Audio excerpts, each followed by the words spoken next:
సింగరేణిలో medical unfit దందా మాత్రం కొనసాగుతుంది అనడానికి నిదర్శనం ఇక్కడ మనతో పాటు ఉన్న ఒక కార్మికుడు ఆవేదన.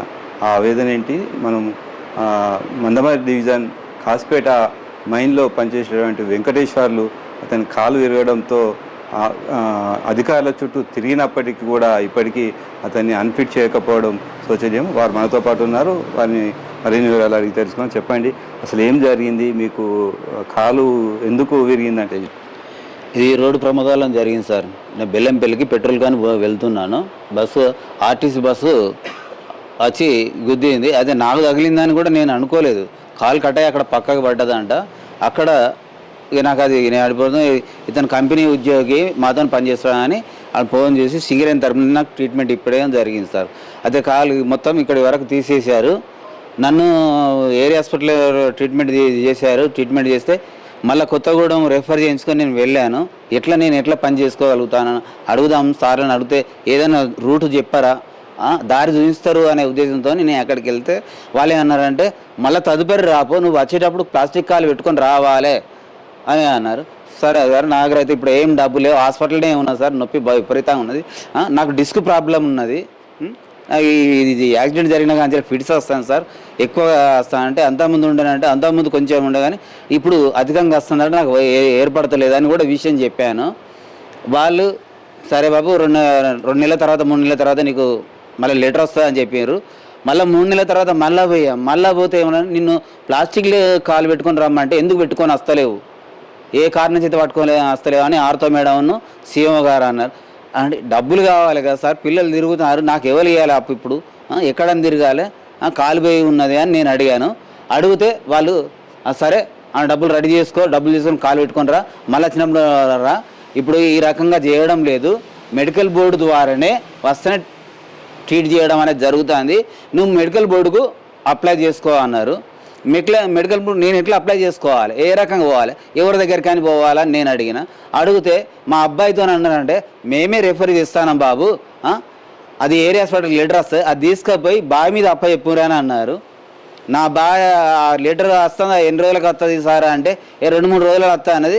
10 రోజులకు వచ్చింది. 10 రోజులకు నా భార్య నా కొడుకు ఆ లెటర్లు తీసుకొని వచ్చి మళ్ళీ బావి మీదకి పోతే నేను అని ఒకటి చెప్పిన. అక్కడ డాడీ నీ సంతకాలు కావాలంటే నా యొక్క సంతకాలు కావాలంటే మళ్ళీ మీరు పట్టుకొని రాని, లేదంటే నా నాన్న తీసుకొని పోరు, మరి నేను నడుచు వశపడతలేదురా బాబు, ఈ నొప్పితో తట్టుకుంటలేను అంటే అక్కడ సార్లు ఏమన్నారంటే మీ డాడీ సంతకం పెట్టించుకొని వస్తే అయిపోతుంది అని చెప్పడంతో నా దగ్గరికి వచ్చి మళ్ళీ సంతకాలు పెట్టి తీసుకొని పోయారు. మళ్ళీ వాళ్ళు లాంగ్ సిక్లో ఉన్న వాళ్ళనో మరి ఎట్లనో ఒక 32 మందిని 5వ నెలలో పిలిచిరండి.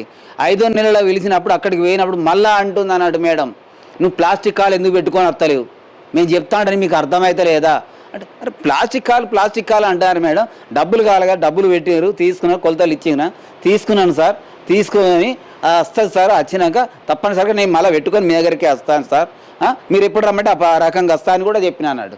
ఆ రకంగా చెప్పిన తర్వాత మళ్ళీ ఎక్స్రేలు తీశారు, ఈ నొప్పి వస్తుంది సార్, ఇటు ఆ నొప్పి అని కూడా చూపించాను, ఇది కాలు వశపడతలేదు సార్ అంటే మళ్ళీ ఎక్స్రేలు తీసి బాబు నీకు మళ్ళీ వస్తుంది, నీకు ఈ ఫిట్స్ వస్తుందని అన్నావు కాబట్టి నిన్ను నిమ్స్కు రెఫర్ చేస్తాను, నేను మెదడు నరాలు ఏమైనా చిట్లిపోయినాయా ఎట్లా ఉన్నాయి అంటే నాకు యాక్సిడెంట్ జరిగినప్పుడు నాకు హెల్మెట్ ఉండే సార్ అని చెప్పిన.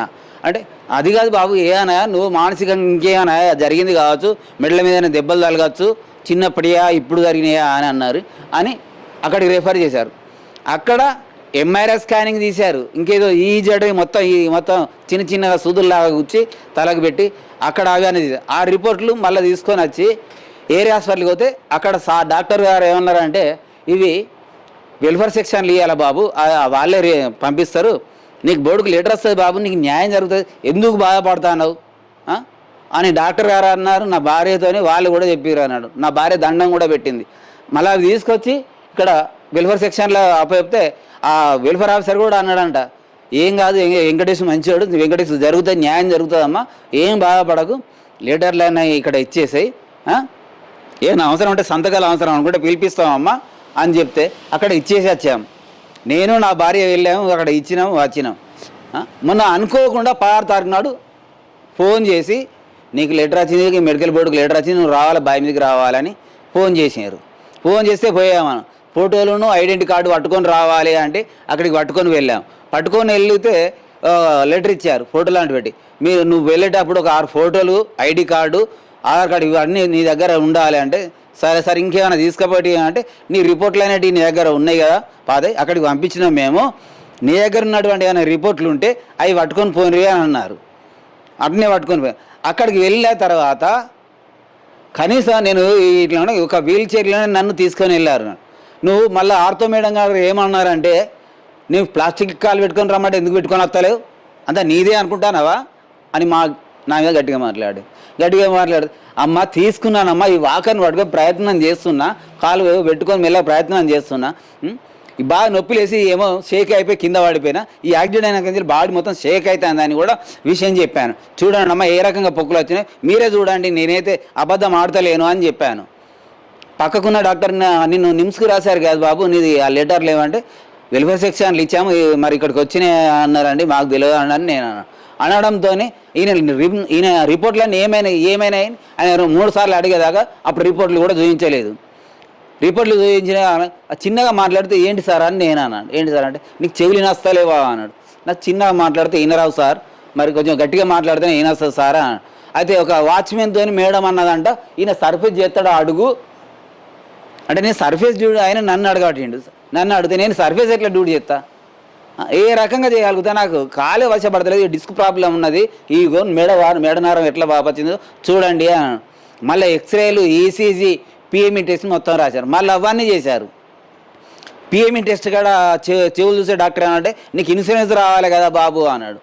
యూనియన్ బ్యాంకు ఇన్సూరెన్స్ లేదాట సార్, రోడ్ యాక్సిడెంట్కు చచ్చిపోతూనే ఉన్నదాట సార్, బాయిలో చచ్చిపోయినా ఎక్కడ చచ్చిపోయినా, రోడ్డు యాక్సిడెంట్ కానీ మైన్ యాక్సిడెంట్ కానీ అసలు యాక్సిడెంట్ కానీ దాని లేదు ఇన్సూరెన్స్ అని వాళ్ళు చెప్పారు సార్ అని నేను. నువ్వు పిఎంఈ కాడికి పో బాబు, నాకు ఆ లెటర్ రిపోర్ట్ కావాలంటే అంతా వాళ్ళే తీసుకుపోయినా అన్నట్టు. ఇది హాస్పిటల్ సిబ్బంది నన్ను వీల్ చైర్లో కూర్చుండబెట్టి ప్రతి ఒక్క రిపోర్ట్ కార్డుకి ప్రతి ఒక్క దగ్గరికి వాళ్ళు తీసుకొచ్చారు కూర్చుండబెట్టి, మళ్ళీ సాయంత్రం 6:30 దాకా అక్కడ ఉంచుకున్న తర్వాత రేపు పొద్దున రండి మీ రిపోర్ట్లన్నీ, ఇప్పుడు సార్ లేడు పెద్ద సార్ లేడాట, రేపు పొద్దున రావాలి మీరు అన్నడితోని మళ్ళీ తెల్లవారు వెళ్ళాం.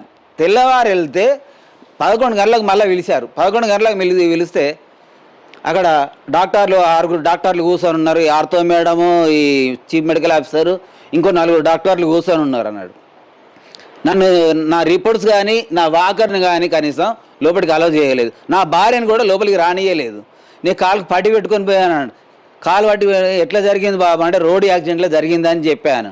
ఎన్ని రోజులు అవుతుందంటే పోయిన సంవత్సరం అవుతుందండి, జూన్లో జరిగింది 23 తారీఖు నాడు 2025 ఇట్లా సార్ అంటే, ఏ బాగా చేస్తావు బాబు అంటే కాసిపేట 1కి చేస్తా సార్, నా పేరు వెంకటేశ్వర్లు, ఈ వెంకటేశ్వర్లు, ఎరకాల వెంకటేశ్వర్లు సార్ ఇనిషియల్ అని నేను చెప్పాను. చెప్తా ఏంటి దగ్గర పట్టిందయ్యా అని.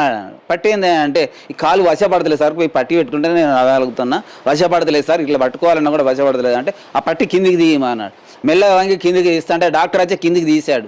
తీసి చూస్తే కాలు బెండ్ అయి ఉన్నది కాదా, కాలు గట్టిగా లేపుతలేదేంది, షేక్ అవుతుంది ఏంది, ఈయన కాలు ఎక్స్రే తీయలేదా అని అప్పుడు ఆర్తో మేడం అడిగితే అనుకుంటా వెనక ముందు ఆడుకుంటా ఉన్నదండి అని అప్పుడు తీసేది. అది కాలు అందులో బెండ వంకరగా ఉన్నది, ఇంత గ్యాప్ అది, అరే ఈ రకంగా వంకరగా ఉన్నది, ఈ రకంగా కనీసం మీరు ఏం చెప్పలేదు ఆయనకు అని ఒక విషయం అన్నాడు. బాబు నువ్వు బయటికి వెళ్ళిగా అంటే ఎట్లా పోవాలి అనేది నీకు మాట్లాడకుండా సైగ చేశాను. సైగ చేస్తే చీఫ్ మెడికల్ ఆఫీసర్ 2 బెల్లు కొట్టాడు. బెల్లు కొడితే సిబ్బంది వచ్చి హాస్పిటల్ సిబ్బంది వచ్చి వాళ్ళు బయటికి తీసుకొని వచ్చారు నన్ను. సాయంత్రం మళ్ళీ 7 అయ్యాక ఉంచుకున్నారు నన్ను అక్కడ. ఉంచుకున్న తదుపరి నాతో పాటు వచ్చిన రోగులను కూడా ఉంచుకున్నారు అన్నాడు. నన్నే కాదు, ఉంచుకొని మీకు రిపోర్ట్లు వస్తాయట, మీకే మెసేజ్లు వస్తాయి, ఇక మీరు ఇంటికి వెళ్ళిపోవచ్చు అని. అప్పుడు రాత్రి 10:30కు మెసేజ్ వచ్చిందండి. అప్పుడు చూసుకుంటే underground unfit, fit for surface అని ఇచ్చారు నాది. మరి ఏ రకంగా ఇచ్చారో అప్పుడే నేను కారు కింద పడి చావాలనుకున్నాను నాకు. కానీ ఏం చేయాలో అసలు నాకు అంత పిచ్చి వేసినట్టు చేసిరా. నాకు న్యాయం జరుగుతుందని పోయాను. డాక్టర్లు అంటే దేవుళ్ళు అంటారు, ఆ దేవుని దగ్గర ఇంట్లో ఎక్కడ గుడికాడికి పోయి దండం పెడతాను, ఈ దేవుడు ఈ డాక్టర్ నన్ను మంచిగా చూసిండు అని చెప్పుకున్నాడు. ఆ విధానం కూడా తీసేసి అసలు డాక్టర్ వృత్తికే నాకు ఇంత రకంగా ఈ రకంగా కనిపించగా కూడా వాళ్ళకు మరి న్యాయం కనిపించిందా? మరి నేను ఎట్లా కనిపించినా? నాకు ఒకటి లేని రోగం ఏంటిదంటే నాకు బీపీ లేదు, షుగర్ లేదు. ఆ భగవంతుడు ఇచ్చిన వరం ఏంటిదంటే నాకు బీపీ షుగర్ అనేది అదొకటి లేదు. అది నేను నాకు ఉన్నటువంటి తప్పు నా దగ్గర. ఇక అంటే సింగరేణిలో ఎలాంటి అంగవైకల్యం ఉన్నా నీకు అన్ఫిట్ చేయలేదు. ఒకవేళ అంగవైకల్యం లేకుండా మంచిగా ఉన్న వాళ్ళు కూడా అన్ఫిట్ అయ్యి వాళ్ళ వారసులకు ఉద్యోగాలు ఇస్తాను. దీని పట్ల మీరు ఏం చెప్తారు? అటువంటి వాళ్ళు ఉన్నారు, మంచిగా ఉండి బయట తిరుగుతూనే ఉన్నారు, బండ్ల మీద తిరుగుతూనే ఉన్నారు, వాళ్ళ పిల్లలు కూడా ఉద్యోగాలు చేస్తూ ఉన్నారు. మరి వాళ్ళకి ఏ రకంగా అన్ఫిట్ చేసారు వాళ్ళను? అయ్యా అంటే లంచాలు తింటారా, డబ్బులు తీసుకుంటారా? ఈయన దగ్గర ఆర్థికంగా ఏం లేదు. ఒకటి ఏమంటారు ప్లాస్టిక్ లెగ్గు, ప్లాస్టిక్ అరే కాలు ఇట్లా ఇట్లా జరిగింది, ఇట్లా బోర్డు నెంబర్ అచ్చుడుతోని రావడం జరిగింది, పట్టుకొని రావడం జరిగింది. నేను ఎట్లా వెళ్ళాలన్నా నాకు ఒక మనిషి అవసరం. ఒక మనిషి తోడు లేకుండా బయటకు వెళ్ళలేను, నడవలేను. మళ్ళీ నాకు ఏదైనా ఈ ఫిట్స్ ఉన్నది కాబట్టి ఏదైనా జరిగి అడ్డం పడితే ఇక కార్మికులకు చిన్న ఎలాంటి జరిగినా కూడా కార్మిక సంఘాలు ముందుండి ఫైట్ చేసే కార్మిక సంఘాల నాయకులు మిమ్మల్ని సంప్రదించారా? నన్ను సంప్రదించింది సిఐడి నాయకులు సంప్రదించారు.